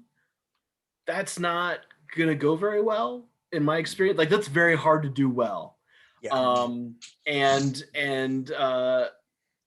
So I would start with something in a world, in a setting, or a genre, whatever that you already like. Grab that game, play it together, have a good time. If you watch and pay attention and think about it after, you're going to notice good things organically probably happen. If they don't, pick a new game. Might be a game issue, who knows? But play for the sake of play, because that's going to open the opportunities that you want to open. And if you're paying attention, you're going to see them. Whatever those opportunities are, to talk about an issue, to build a skill, to teach a lesson, whatever it is that your goal is, the game will open opportunities organically, I think, in almost every case. And then once you've played this game and had fun for a while, you like it, because you probably will, because games are awesome. Then start thinking about games that will shape the kind of experience you want, right? So do I want a game where we work together, or where we can be sneaky with each other? Do I want a big game that's complicated and crunchy and chewy, or a little game that's simple with a few cards that we can do, right? Yep. And start expanding in that direction of what you like most, and continue doing that until you die of old age, right? To do that for the rest of your life. Your life will be better. You will have opportunities for the things you're looking for. And as you build a knowledge of games and the way that they work and familiarity with them overall, you'll start to see the same way you pick, if you have to buy a car, you know something about cars, you know what you're looking for, you pick the right car, right? Same with games. You learn about games, you learn how they work, and you start to look out, you see, oh, I like that one, I like that one, I like that one. But I would start simple, start with something you already like, your kids or your family or your friends already like, and just do that. And then incrementally grow from there based on what you like most about that game. Yeah. And it is truly something that, because I know, again, Mike is like, well, my prepared notes. You're literally, I don't even have prepared notes. I've just said these things so many times. Yeah. Yeah. It is. Mike is practiced. Yeah, it is true. There are different types of games out there. I mean, there's collaborative games. That's actually cooperative games is quite a movement in the last number of years in the board game hobby. You have a Marvel Legendary cooperative deck builder. You have the Harry Potter Battle for Hogwarts. I don't like Harry Potter. No, sir, I don't like it. That's fine. Okay, forget I said it. Forget I said it, right? Every month it rains dozens of new games. No, you cannot possibly use them up because of the various pandemic related shenanigans causing problems with people. And even with that, the number is still higher than most people think. But pre-pandemic, the average was something between 4,000 and 5,000 new games every year. Yes. People who review games professionally can't play every game. Yep. There is something else there if you don't like this one. And that's probably not even counting that, unless you're counting role playing as well. No, that's because just role board playing games. is, I think, about 1,500 new role playing games a year, or Just- something like that. Yeah, Just because that includes board games. expansions, Yeah. compendiums, stuff That's like why that. I say pick something modules. pick a game based on something else. Yeah. I like the cover art. I like the genre. Yep. I like the property. superheroes. I like the world, because if you try to pick a game, I can't do it either. Yeah, It's there's a way game called too much. Food Truck Tycoon. It's literally a game where you build your food truck empire. There's That's everything. a silly concept, right? I have everything. I have a card game. I can't Did remember. I miss the title? The exact it's basically it's based off of a comic, which I've never read the comic. I need to track down the comic. But it's basically the plot of the card game is that you are abducted by aliens and set to basically do a reality cooking show for these aliens, and you have to put together dishes so that your dish is the best received dish of all the competitors. Yeah. It's like Space Battle Lunchtime or something like that. I have it over there. I could go find it, but Yeah. Eat it on. Yeah, walk through a game store and grab something that looks cool. Yeah. There's so much. So Mike, something to add on to, I mean, the wonderful. That what Doug said pretty much is a lot of the foundation of what I will build specifics on. Because at some point you just got to do it, and it has always been more about the relationships than the games. I have had deeply powerful moments with God and with the people playing with me with stuff that has absolutely nothing to do with a religious theme. It is completely not required. So just find something that you can connect to on some level and enter into that space with the people you want to build that relationship with. That is the most important thing. That will always be the most important thing. Okay. There are some specifics that you want to consider when doing this, and it has everything to do with what you want to accomplish. What are you trying to do here? Okay. Because I have my stack of games that I brought over. Hey now. This game, Animo, the trading card game. Okay. They have this was their very first one. They've since come out with Kickstarters to have a lot more than this. I'm assuming Animo, what, cartoons or animals? It is very cartoony. It is Pokemon-esque, but it's not like trying to ape Pokemon. It is definitely its own thing. Okay. But if I was going to compare it to anything pop culture, that would be the art style. Literally, they sent us these cards. They sent me and my boy Daniel these cards. And they said, we want to know what you think about this, because they know we have what we call the seal of approval, which is, biblical games for all gamers. Literally, the only reason it didn't receive that seal is because of the fact that it is tied so closely to learning your Bible and doing Christian morality. Huh. Because, and I told him that, I told the designer, I said, I will promote the heck out of your game. Right. One of the guidelines we set for our seal is that you have to have no biblical knowledge, nor necessarily any desire to obtain biblical knowledge in your game to have our seal. I said, but I will promote the heck out of your game, because it literally is a really good way to engage in morality questions, scripture issues. There's actually a mode of the game where you literally just encourage your kid to carry this card around with them and memorize the Bible verse on it. Like if you're trying to have a moment with your child to have them become more biblically literate, this is great. If you're going to sit down with a room full of college guys to have a fun game night on a Saturday night, this is not what you're doing. All right. But meanwhile, you mentioned it. Oh, you got to talk about this. It's incredible. A Game for Good Christians is a game that I fought to get our Inroads approved seal. Our board really struggled to give it because it has a lot of naughty words and a lot of crude humor. And you might be thinking, how can a Christian game have these things? It's not just because they realized the popularity of Cards Against Humanity and said, let's make that. Yeah, because that is a trend. You'll see that is you can go into any store. Humidity and Yeah, so many. there's pick the thing that's funnier, and it's like, oh my gosh. Yeah, no, this is not that. I actually interviewed the guys long before they got the seal. I interviewed them about this game. The reason I did this, and because of the fact that I gave it the seal, is because I've sat down and played this game with pastors, with college groups, with people who aren't, any kind of religious background at all. Every card on here has a Bible reference. So your nasty words and your crude humor and everything is tied directly to a scripture reference. And they don't just do it flippantly, they do their homework. They don't just throw a bad word in there to be edgy. Could you give an example without actually, since it's family friendly, like use S or F or whatever it might be, just so they get an idea? My favorite one. Oh, okay. There's Here a couple. we go. My favorite one. If you've never played Cards Against Humanity or Apples to Apples or anything like that, there's a card in the middle that either asks a question and you fill in a blank. Right. And so everybody's card is a reaction to that. My favorite card that is of the reaction cards is it basically rips off a story from the Gospels of when Jesus is writing stuff in the sand when the women caught in adultery is brought forward.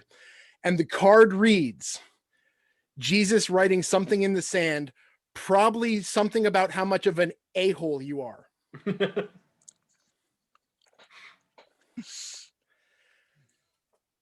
Which, if you've ever done study in that, everybody questions what he wrote, but everybody like has these assumptions. One of the assumptions is that he is literally like dictating all the things that every person that brought her forward did.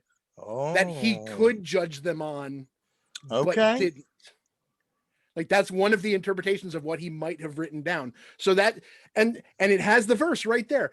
The reason that game is important, that I think that game is valuable with the right audience. You don't want to just shove this in front of grandma unless grandma's that way.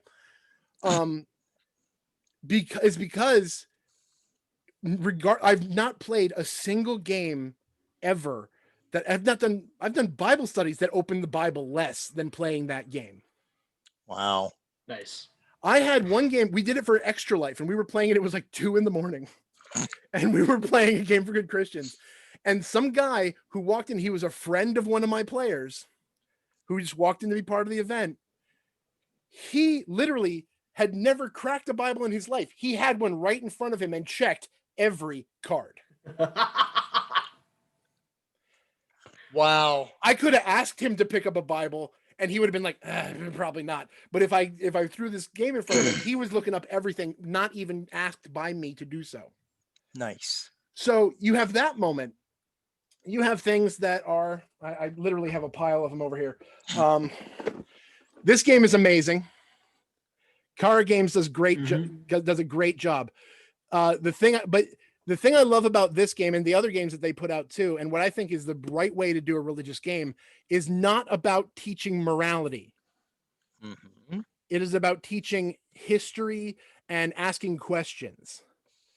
Commissioned is basically what happened after Jesus arose and ascended. This is the beginnings of the early church. Wow. This is literally, you are playing as the disciples, going out, establishing churches, and collecting the texts that would eventually become the New Testament. And while we're going through these, again, one of the things for folks to bear in mind, this goes back to what Mike is saying now. Don't, and because we make this problem with the therapeutic game community as well, or the educational game community. Well, I want a therapy game. Well, 9 times out of 10, you're going to get a cheap ripoff copy of Scruples or the Game of Questions. So it's really like, what would you do if your blah, blah, blah said that blah, blah, blah? You know, what would you do? And it's like, that's not a game. That's a sheet of questions. I've had people come up to me and it's like, this is a game you can play with your non-Christian friends so they can hear the gospel. And I'm like, they don't want to play this game. Yeah. Yeah. One of my favorite, I'm going to take you to task without being a jerk about it. I go, did you play test this with people who aren't Christians who don't know you? Because the answer is usually silence. Yeah. With the actual answer being no, not really. Well, it's like, what do you mean? So how about give us one more, and then there's some good generals, because again, I know you probably have like 15 or 16 sitting over there. I don't have as many as you'd think, because because of the situation you just talked about. Because because I only get these biblically themed games because either it's something like A Game for Good Christians where it is about the engagement and what it evokes, or it's like I want it to be a good game first. like I don't I have more like here, one of the games that got our seal of approval, because one of the guidelines that we categorize things under is references church history events, like Okay. important things in church history. I have Indulgence. Indulgence is a trick-taking game where the cards are basically families from the Reformation. Yep. There is nothing directly religious about that Not game. at all. But I can tell you for a fact that I have pondered long and hard about the notion of about establishing rule sets that drive people not away from sin but towards it, just to stick it to you. And I think that you've kind of also highlighted, and we're going to kind of go into the idea behind gaming is that, again, the game is the vehicle, so you want to make sure the car drives well. Right. You want to make sure that not only is it a simple game, because you have there's so many ways that we could take this conversation.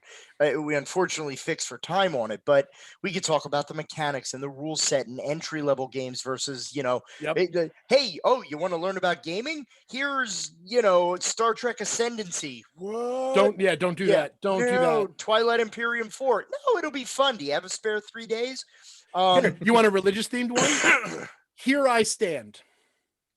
Okay, is that the Twilight Imperium for religious games, or? Pretty much, because you all have different factions of various European and religious organizations, and you are literally enacting the Reformation. The reason it's called Here I Stand is because of Martin Luther's moment where he stood before a crowd and said, "Here I stand, I can do no other." Wow. It was when he was on trial. Right. Yeah. I've never heard of that game being played in less than 6 hours.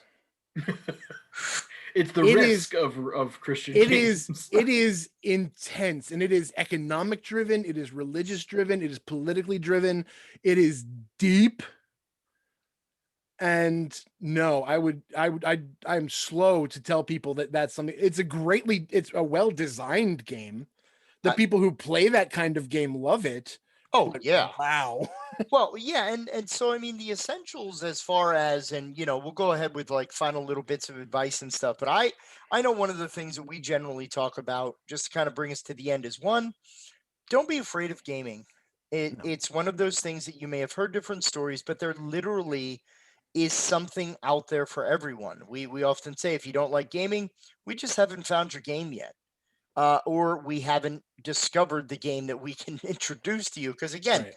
Tons of different games. My wife and I were out at Target today, and we actually just found one where I forget the title of it, but it's basically you are doing. Oh, it's called Yogar, and the whole idea is it's a party game where you do yoga poses and you try to hold them as long as you can, but you bet to see how many stuffed adorable parrots you can put on your body and hold them in place. Nice. It's a goofy game. It's like $20. Yep. But now it's a game that gets you out of your seat. So I'm like, okay, so this is like a nice fun party game. It's kind of exercise driven. It might teach people about yoga. Who knows? That game wasn't available to my mind in like 3 months ago. I never heard of the dang thing. Mm-hmm. So some of the places to explore, a lot of stores, Target, Walmart, Barnes and Nobles. The gaming universe has exploded. They have upped their game significantly. They have. And some of those stores actually offer opportunities to play games, which brings me to FLGS, your friendly local game store, comic book stores in the local area. Board games have increased in popularity, and a lot of these places, 6 Feet Under that I mentioned earlier, they have an active library of over about 800 games in their library that you can go in at any time. They don't charge you for table space. And there are people, either store staff that will help you or volunteers and the regular crowd that we love getting people into this hobby because the more people that buy games means there's more of a hobby for us to come back to. Right. But we also know the joy of it, right? It's all about the buck. there's probably board game groups in your area. Yep. Whenever I move, I go to meetup.com, for example, and I join whatever the local board gaming group is, and I go to their meetups. It's a good way. I use it as a way to learn a game. I learn best by playing. So if I can sit down for a game, it'll stick in my head. But if you just want to try things out, to get an idea of what's out there, because if you're starting from zero, this could easily be overwhelming. Right. Jumping in on a meetup, meet some new people, play a couple games, see what's around, and have a good time. I can almost guarantee, maybe in a very, very rural area, you might have to drive a while to get to a board game group, but there's probably still one. Yeah. Well, this is when I'll drop this piece of information on you, because we're in the pandemic right now, and this has been around since pre-pandemic, but has just had a resurgence. Like anybody who was all about like me, I can play online, but I would rather be at a table with somebody. I can't do that right now. So even guys like me are going to websites like, if you want to do board gaming, Board Game Arena. Oh, absolutely. It's Board what Game Arena. $4 a month. Yep. And that's even if you want the premium. That's the premium, right? I don't currently have a premium one because I know so many people who do. They start the game and I just glom onto it. Yeah, and if it's not premium, it's $2 a month, folks. Yep. And you can, and one of the things that you can do there is, if you don't know the game, you can be like, here's a list of people playing these games right now. And you can find games that are they literally tagged them like for beginners. Well, and the games are scripted as well. This is something Right, Doug so and I you play a don't- lot on Board Gamer. You don't need to learn. It will teach you it. The rules are there. Yep. But it's not like a game like Tabletop Simulator or I can't remember the other one. Tabletopia is a little better That's about being the scripted. one. Yeah. Now people have made some mods to automate it, but you still gonna kind of have a foundation for the rules. Right. And Board, it's a little Board more Game pricey. Arena is pretty much, I would definitely say there are others, but those are more like you need to kind of know what you're doing first. Board Game Arena is a solid recommendation. All three of us are in it. Super low barrier to entry on Board Game Arena. Also, there are tons of board game review shows out there. I will, as always, I'll recommend the Dice Tower with Tom Vassell and others. They also have Dan and Cora Hughes, who reserve Cora Quest. Oh my God, Cora Quest is brilliant, right? I interviewed Dan for one of our little segments. He is so amazing. Yeah. Well, they both are. Cora Quest is a great family-friendly board game, but yeah, we could do this for like 8 hours, I'm sure. But if you want the most broad spectrum, because there are so many people making content out there. That's talking as a guy who does. There are so many. Thanks, if you want pandemic. if you want the biggest broad spectrum things to check out, the Dice Tower, there's a whole army of people underneath the Dice Tower umbrella. Shut Up and Sit Down. Yes, another makes excellent site. amazing reviews. There's a handful of other folks I would definitely point you to for different reasons. But one thing I will say, as far as learning games, you will need to know the man, the myth, the legend, the Canadian legend, Rodney Smith. He has expanded the channel, but Rodney runs a channel called Watch It Played. Yeah. And Watch It Played literally has a breakdown visually. He takes the rule book, he learns the game, and it's like he's teaching you how to play it with everything in front of him. That's cool. I have been reading rule books for a long time. I teach people how to read and translate rule books to other people. I will tell you that Rodney is the pinnacle of Nice. Rodney there's too many others. I Watch Rodney, you will find others.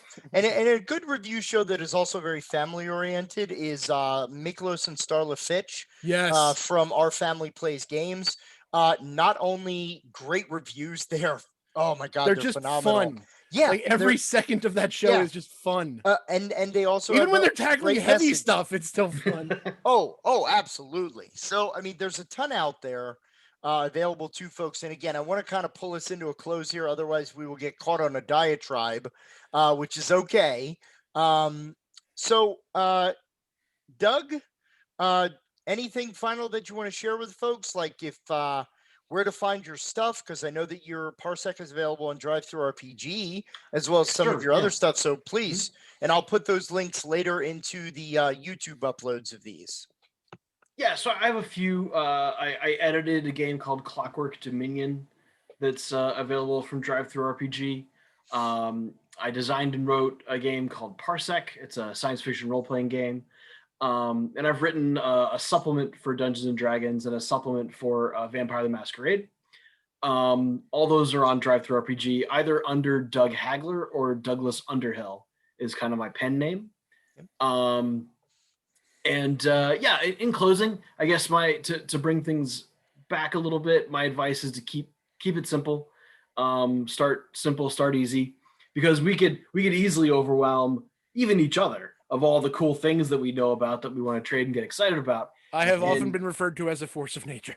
Yeah, and that's which is a great thing, but it can also sometimes it makes people think, oh, I can't track the 10 things you just said. I'm gonna go watch TV instead. So my advice, and I do this a lot in life, keep simple, start small, because it's going to be fun, and you're going to want to engage with it more, and good things are going to happen because you're gathering at a table. And because you are sharing this experience with people you care about, who care about you.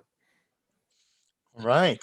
Thank you, Doug. And Mike, do you want to tell people where they can find you and what to find you for? The easiest way to cite everything is inroadsministries.com. That's INN Roads Ministries, because if you've ever played a game, you know that all roads eventually lead to the inn, and there's somebody sitting by a fire who's going to give you a quest. So inroadsministries.com, that is literally where you can find everything. You can connect to our Facebook group, which is called The Tavern, which is gonna get a rename pretty soon because we got sick and my board and I, all of the admins of the group, were sick and tired of people thinking we were actually the bar around the corner. So Wow. So we're in the process of running a contest to see which name is going to actually. Hey, y'all still running Quizzo on Wednesdays? Yeah. No, we're not. No, we're not that kind of tavern. We're not. That's not us. You still got those potato skins? Yeah. I want some jalapeno poppers. You got the fryer working again? You laugh. We have admin questions for this very reason. Wow. I'm sure. But so that's going to get a rename, but you can still find everything there. We have YouTube, Discord, Twitter, Instagram. I'm most of it. I don't run the Discord, but pretty much everything else is probably me. You'll find different resources, different reviews that specifically we do reviews that are not necessarily like other reviews. Like I do a review, like when I reviewed Spirit Island, which is an amazing cooperative game. I didn't review it as, is this game good? I reviewed it as my wife was having a severe mental health issue and my newborn baby was sitting in my arms and playing this, the mighty strength of Earth, or whatever that character's name is, reminded me that about what my place was and that I would move forward with this because I'm taking care of my family. That's the kind of review that I put out.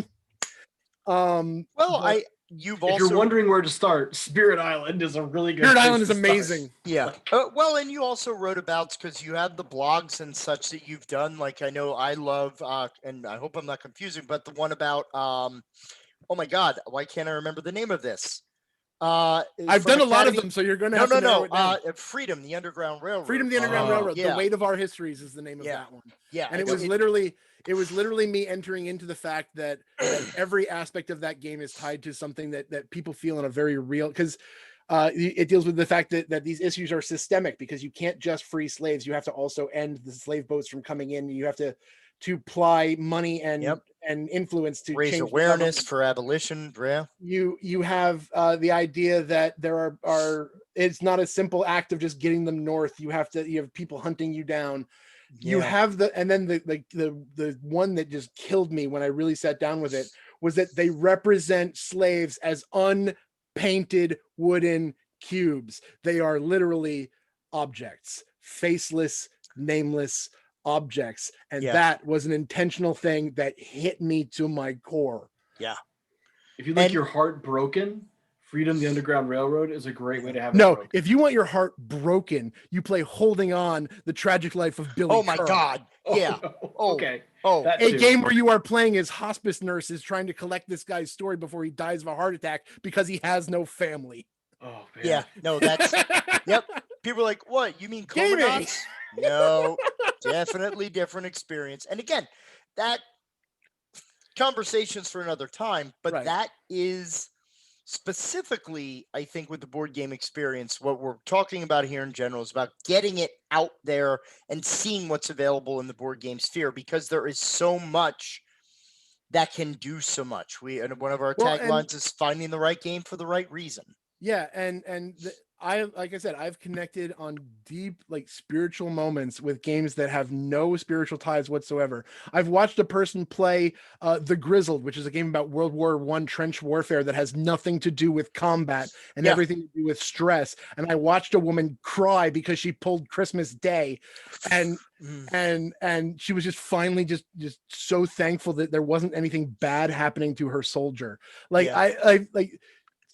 There is crazy stuff out there. I also have absolutely just plain ludicrous games like Cash and Guns, where you point foam guns at people and reenact scenes from games like from movies like Reservoir Dogs. I usually recruit players for that game by standing in the middle of a crowded room and saying, "Who wants to rob a bank?" Like, there's ludicrous stuff out there. There's serious stuff out there. The biggest thing, Doug said, keep it simple, and I will 100% agree with it.